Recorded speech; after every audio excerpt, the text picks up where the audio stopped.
Hola, nosotros somos el equipo 6. Estamos conformados por Víctor Arturo, Angélica Martínez y Miriam Méndez, su servidora.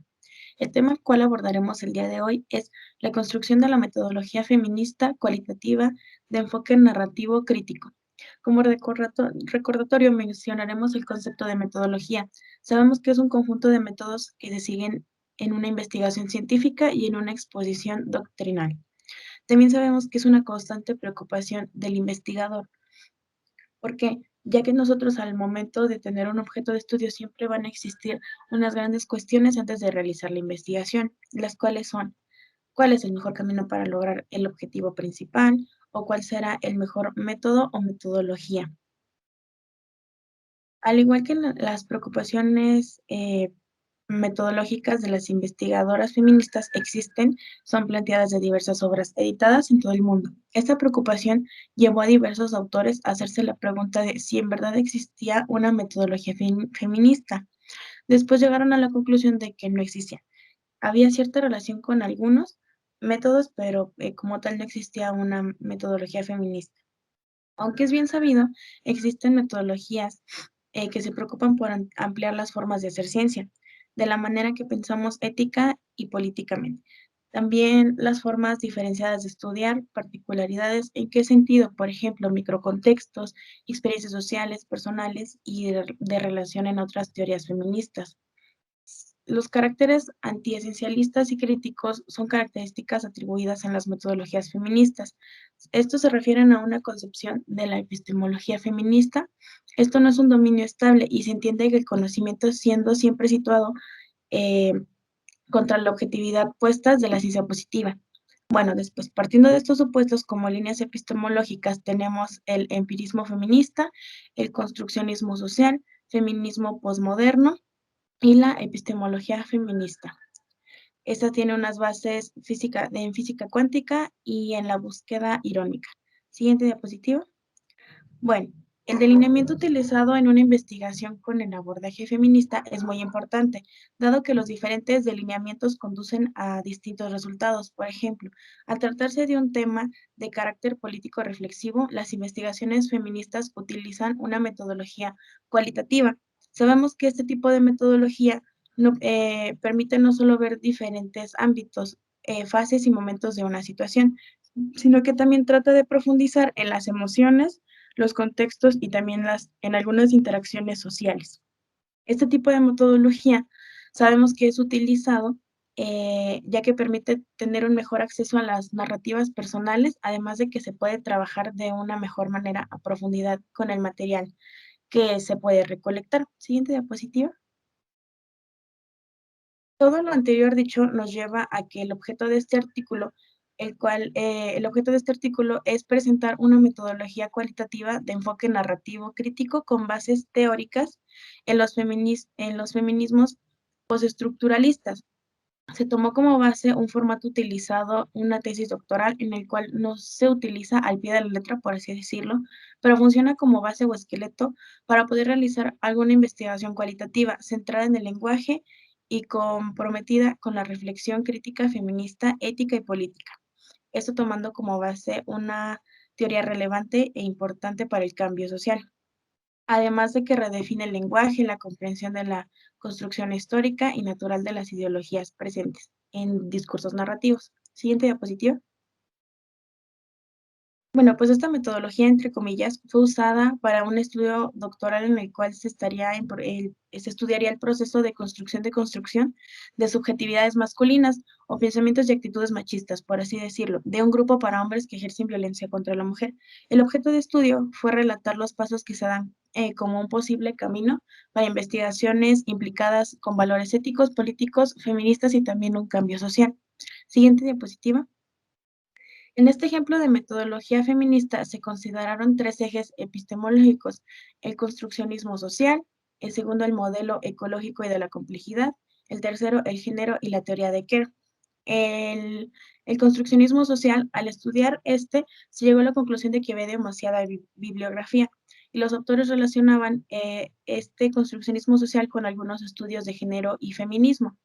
Esta perspectiva epistemológica parte de algunos principios básicos, por ejemplo, la idea de que construimos el mundo, el lenguaje es productor de realidades, todo lo que aceptamos como obvio también puede ser cuestionado y la verdad es derivada de modos de modos de vida compartidos de un grupo y no hay ninguna verdad única, absoluta o legitimadora.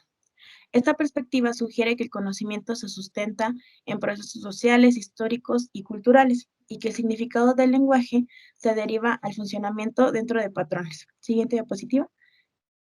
El segundo eje es el modelo ecológico y de la complejidad. El pensamiento ecológico es una serie de sistemas que interactúan en una red de relaciones, influenciando el desarrollo y la mantención de la violencia. Esto nos deriva a pensar en el micro al macrosistema, lo que nos lleva a diferentes sistemas, es otra de la siguiente diapositiva, que son estos sistemas. Estos parten de lo más chiquito hacia lo más grande. El microsistema, pues, es el contexto, el círculo cercano, por así decirlo, que es la familia. El mesosistema son las amistades que nosotros llegamos a tener o las relaciones de trabajo o estudiantiles. El exosistema son las instituciones, ya sean escuelas, medios de comunicación, también órganos judiciales, todo ese tipo de instituciones. El macrosistema es un contexto más amplio, ya que es un estilo de vida o la cultura en la que la persona quiere estar inscrita, y el cronosistema es ya algo más personal, que es la historia o las experiencias personales de cada persona. Siguiente diapositiva. Y ya el último eje es el género y teoría de Kerr. El género es entendido como una ideología donde se crean diferentes narrativas, como una construcción social o un sistema de significado que se construye y organiza en las interacciones. También que gobierna el acceso al poder y a determinados recursos. La teoría de Kerr cuestiona la categoría identidad como fija, coherente, natural y estable, planteando que las categorías identitarias son construcciones sociales. En cuanto a la metodología y las técnicas utilizadas para la organización y el análisis del material, esta fue dividida en dos etapas. La primera etapa, que se trató de la preparación, la organización y el análisis inicial, fundamentada utilizando el programa informático Atlas T versión 6.2. Y la segunda etapa, que estaba centrada más en el análisis temático, estructural e interpretativo de las narrativas seleccionadas en la primera etapa. Siguiente diapositiva. La primera etapa utilizó el método de la teoría fundamentada, que consistía en auxiliar a quien investiga en el estudio de procesos sociales y en la recogida de los materiales, en la gestión del análisis y en el desarrollo de un marco teórico que explique el proceso estudiado. Además, sigue desde su creación dos formatos distintos, el constructivista y el objetivista. Este estudio prioriza el fenómeno y comprende los materiales recolectados derivados de las experiencias compartidas de quien investiga y de las y los participantes. Y bajo la visión constructivista nos dice que quien investiga busca conocer los significados implícitos de la experiencia de los y las participantes de cara a construir un análisis conceptual de sus significados vistos como construcciones de la realidad. Segunda diapositiva, por favor. En cuanto al uso del programa Atlas T versión 6.2, este programa tiene diversas herramientas. Sin embargo, para este estudio solo fue utilizado para organizar todo el material narrativo en unidades de sentido y análisis, como una segmentación y codificación de los fragmentos, párrafos, oraciones o narraciones largas consideradas significativas para el estudio propuesto. Buscaba correlacionar algunas oraciones o párrafos o igual reafirmar otros, ver si se repetían de esa manera. Siguiente diapositiva.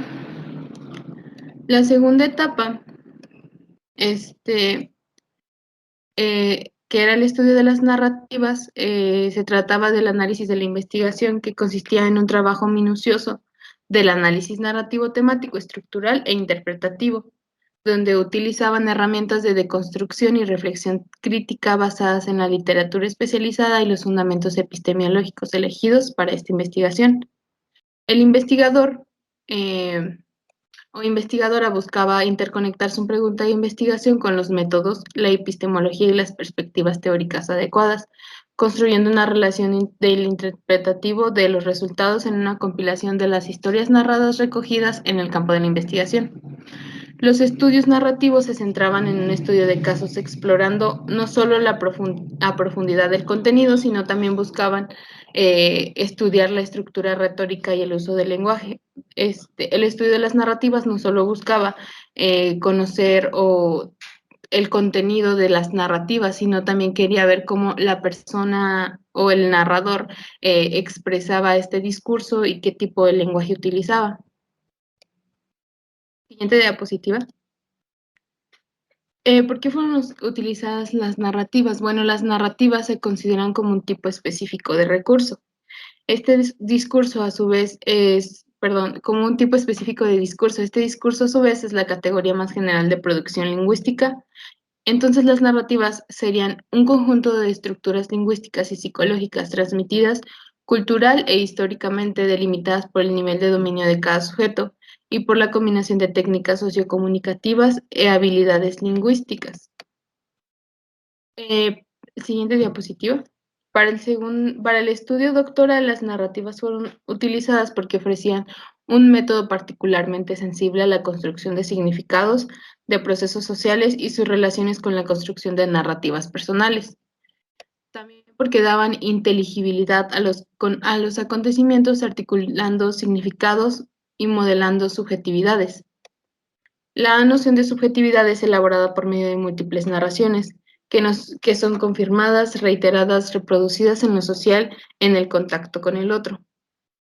No es algo estable y duradero, es una autobiografía que es escrita y reescrita de manera constante. ¿Qué quiere decir esto? Bueno, la subjetividad no es el pensamiento o la idea de otro sujeto. Entonces, en las narraciones, las ideas pueden ser confirmadas o reiteradas porque estas pueden ir siendo transmitidas de un sujeto a otro cuando se está en contacto.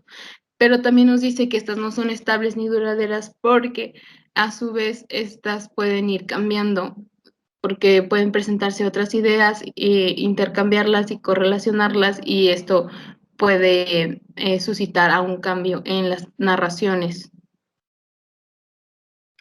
Siguiente diapositiva.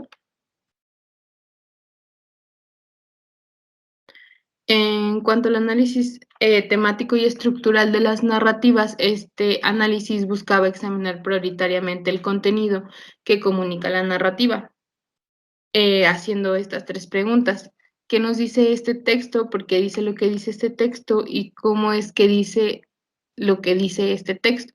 Estas tres preguntas sirvieron como recurso interpretativo del material narrativo encontrado. Siguiente diapositiva. En cuanto a la discusión, esta fue dividida en dos partes, que era la perspectiva analítica dialógica y de performance de narrativas. Esta perspectiva se cuestionaba el para quién se dirigen las palabras o el enunciado, cuándo se dirigen y por qué se dirigen y con qué propósito. En cuanto a las estrategias, esta se trata de una perspectiva analítica elegida por ser coherente con los presupuestos teóricos y epistemológicos elegidos en busca de visibilizar lo que está al margen de la deconstrucción de los discursos dominantes. Siguiente diapositiva. Uno de los objetivos de estas narrativas, según Chase, era mostrar las narrativas como una ventana por su naturaleza contradictorias y cambiantes de los discursos hegemónicos. Como lo mencioné antes, las narrativas pueden ser contradictorias porque no todos pueden tener la misma idea o el mismo parecer o pensamiento. Entonces, por eso, por su naturaleza, pueden ser contradictorias o cambiantes, porque como también mencioné anteriormente, estas no pueden ser estables o estáticas, sino que pueden ir cambiando conforme se incluso van transmitiendo. Además, estimula al lector y a la lectora de la investigación a ver no solo la historia del narrador, sino también las explicaciones de quién investiga sobre cómo la historia narrada del investigado o investigada está limitada y medida por sus aspectos de cultura, las instituciones u organizaciones. Siguiente diapositiva. En conclusión, con Con esta investigación, esta metodología nos ofrece un formato analítico centrado en el lenguaje, además de que promueve la resignificación de actos y significados normados de la violencia de género. Esta metodología nos permitió explorar lo histórico y los procesos culturales involucrados de la producción de sentidos sobre la construcción de género, violencias y masculinidades. ¿Qué quiere decir esto? Esta metodología nos permitió ver los antecedentes o desde dónde vienen los significados o los sentidos que tienen las personas sobre la construcción de conceptos como el género, las violencias y la masculinidad. Por último, esta metodología se centra en deconstruir el uso del lenguaje con una mirada crítica y reflexiva a partir de los presupuestos postestructuralistas. Ahora hablando acerca del ejemplo,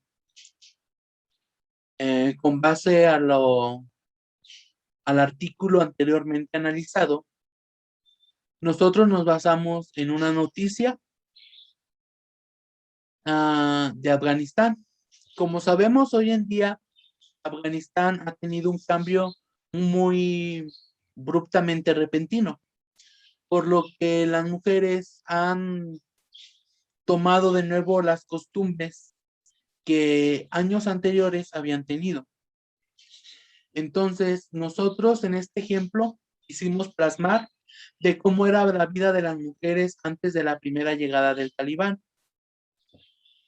La noticia nos mencionó lo siguiente: los derechos de las mujeres en Afganistán han sido motivos de profundas divisiones y conflictos durante más de un siglo.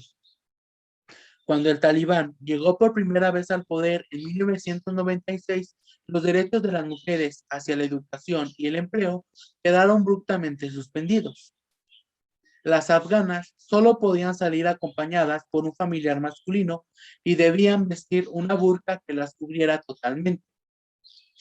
Y están las interpretaciones conservadoras del aislamiento que dicen que la mujer no debe de recibir educación y que no necesita entrar a la fuerza laboral, y que definitivamente no necesita tener una presencia en el Parlamento. Lo que prosiguió a pensar que los talibanes pudieran volver a intentar a interpretar aquellos aspectos conservadores del aislamiento e intentar regresar a las mujeres solamente a la esfera doméstica. Por lo que al principios del siglo XX, en el reinado de Anullah Khan y sus reformas para modernizar el país de 1919 a 1929, buscó que estuviera bajo un enfoque progresista para llevar el aislamiento tradicional hacia la modernidad. Por lo que Klan introdujo nuevas constituciones que buscaban garantizar los derechos de las mujeres. Y es ahí donde la condición de estas personas fue mejorando un poco más. Pero retomando un poco lo que mencioné al inicio, hoy en día Afganistán ha tenido abruptamente un cambio muy repentino y de igual manera muchos cambios hacia las mujeres, ya que anteriormente se les volvió a implementar que usaran su burka. Entonces, estas personas, en definitiva, lo que sienten es un miedo de volver a caer en aquellas costumbres e interpretaciones que tenían en el año de 1929 y que los llevó a tener una vida algo retrógrada, sin tener ningún derecho y sin poder asistir hacia una educación y a empleos para que pudieran sobresalir, sino que solamente se quedaron estáticas en una burbuja doméstica. Esta noticia nos llevó a las siguientes reflexiones y sobre todo a mostrar las ideas más relevantes que pudimos observar dentro de la lectura del artículo. Para esto, las tres ideas más relevantes fueron bases teóricas, las narrativas como un tipo específico de discurso y la búsqueda de una mirada crítica. Para las bases teóricas, nos centramos en los feminismos postestructuralistas, donde la reflexión crítica, feminista, ética y política mostró un cambio dentro de la sociedad, ya que como menciona Harvey, 1995, nuestra visión es siempre una cuestión de poder ver lo que nos muestra. Esto nos muestra una mirada hacia la reflexión, aunado con los cambios sociales que se le dan con base a una resignificación de los procesos que se toma para poder llegar a una consolidación feminista. Asimismo, en el punto 2, las narrativas, como un tipo de discurso específico, dieron sentido hacia las diversas narraciones personales donde se buscó articular o conectar aquellos significados y que no solo quedaran en una simple subjetividad. Esta subjetividad, por último, nos llevó a lanzar una mirada crítica, que es nuestro tercer punto. La mirada crítica fue basada en los sistemas de Bloomberg, específicamente en dos, que fue el microsistema y el macrosistema, en donde se señalaban aquellos contextos, creencias y estilos de vida, donde se exploran aquellas interacciones entre trabajo, amistades o servicios sociales, que llevaron a ver aquellas perspectivas que se tenían con base a la construcción social del feminismo, la interacción simbólica y sobre todo los estudios culturales. Cabe destacar que estas tres ideas que se mostraron relevantes siguen un hilo de conexión una con otra,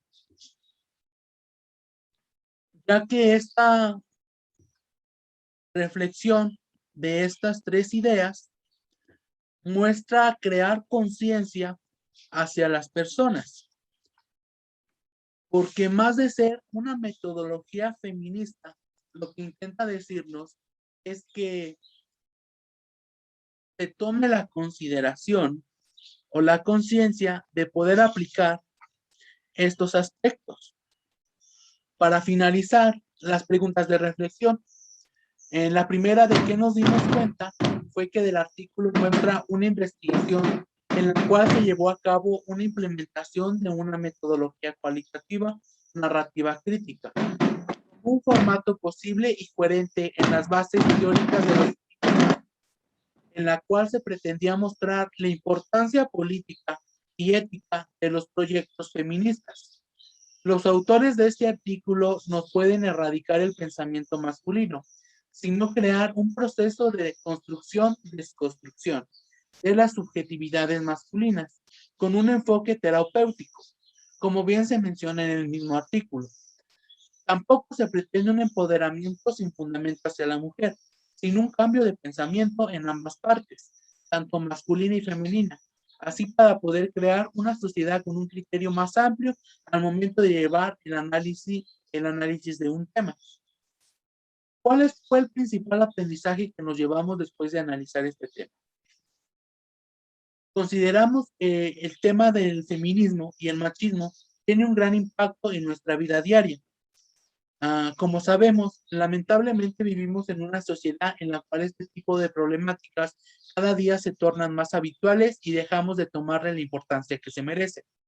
De la misma manera, esta problemática social afecta la vida académica y laboral de los ciudadanos, porque afecta las inseguridades, estabilidades, así como un desarrollo pleno en los procesos que cada uno tiene. Ahora, ¿qué fue lo más difícil del proceso de producción de esta presentación? Como primer punto, tenemos la organización del contenido del artículo, así como la síntesis y sobre todo la comprensión que se le tuvo que dar al contenido, ya que era algo amplio y algo meticuloso de comprender. Además de las distintas opiniones, diferentes interpretaciones que cada uno de los integrantes del equipo generó para poder llegar a la consolidación de esta presentación.